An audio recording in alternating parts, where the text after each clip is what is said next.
This is Prepping by Faith, and today I wanted to share with you something that I had actually stumbled across on a Facebook page. It's a part of a group that I'm a part of on food shortages and that sort of thing. But this was something that somebody had brought up, and I think it's really important that we discuss it. Now, there may be some of you, a lot of you actually in the community that probably remember Event 201. Now, Event 201 was a live exercise that they did where they were sort of preparing for a large global pandemic.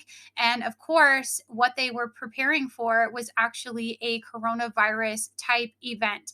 Now, there were so many things that transpired out of that actually took place, and that, as I said, was done back in October of 2019. And then, as we know, as of January 10th, that's when the WHO officially declared that we were in a pandemic with the coronavirus and everything that came of that. Now, the organization that put that together was the Center for Health Security.org. Now, they have actually come up with another one, and I wanted to discuss this with you guys. So this one that they've named, this new one, and they did this live exercise back in October, is called Catastrophic Contagion. So this particular exercise took place in Brussels, Belgium on October 23rd, and they had a group of participants there, 10 current and former health ministers and senior public health officials from Senegal, Rwanda, Nigeria, Angola, Liberia, Singapore, India, Germany, and of course, our good friend Billy Goat was present from the Bill and Melinda Gates Foundation. So, of course, it simulated a series of WHO emergency health advisory board meetings and then just sort of addressing this. But what I really wanted to highlight here, guys, is that they said they were working on an epidemic that was located in one area of the world that would then spread rapidly, becoming another plandemic with a higher fatality rate than what we've had with this previous one. And it was going to disproportionately affect children and young people. And that's why I wanted to bring this up. I think it's really important. Now, as we know, if you have watched anything on Event 201, you know that they didn't give us a timeline. They didn't give us a date. In this one, they have given us the year of 2025. So I want us to be aware of that. I think it's important that we file this information away, not so that we are scared, but so that we know what they are working on. We know what they are plotting. We know what they are planning, and we are as prepared as we possibly can be for a type of event. So I'm going to take us over to their lessons tab. I'm not going to read you all of this. I just wanted to hit some highlights. But one of the things that they talked about was just sort of figuring out how they were going to sort of handle a situation in which it was disproportionately affecting children. Would there, be countries that should take a different, stronger, earlier measures to contain it? And what were those measures? Decisions about, future lockdowns and stopping children from going to school and all those sorts of things. They also talked about how countries should establish this global network of professional public health leaders that were going to sort of work together. So they're setting us up for this. They're talking about something called a pandemic corps. They talk about how they need to prioritize efforts to increase the public's trust in our government and public health, and the resiliency against misleading information and the spread of harmful misinformation. That was definitely raised in here quite a bit.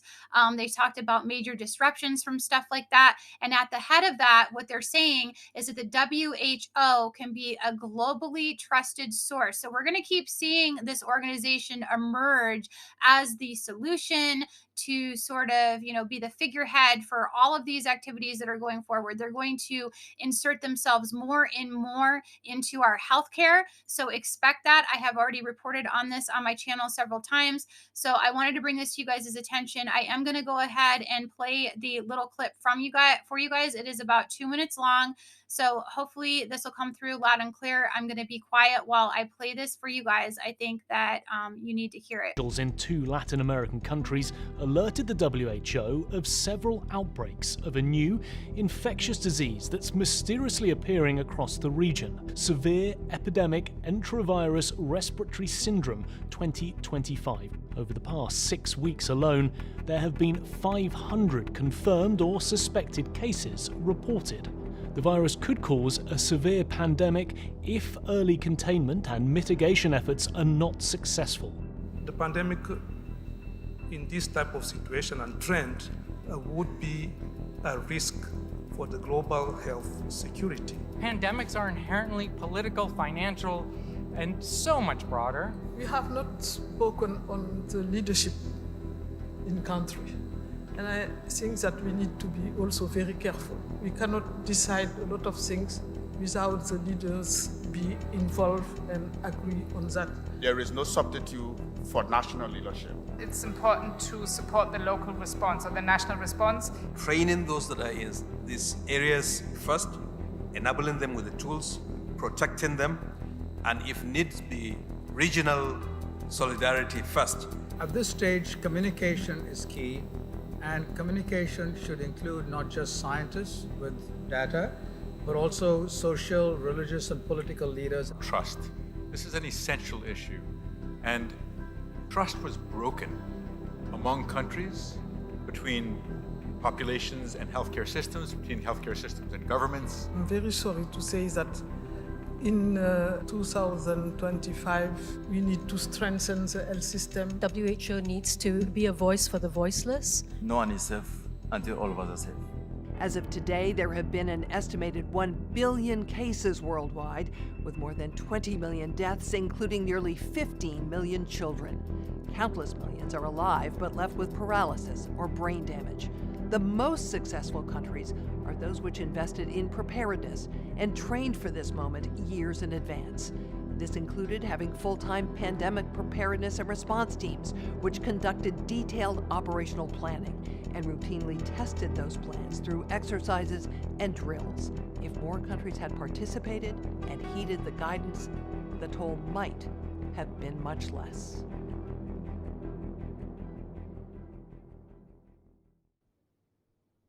All right, guys. So that is that. I just wanted to share that with you.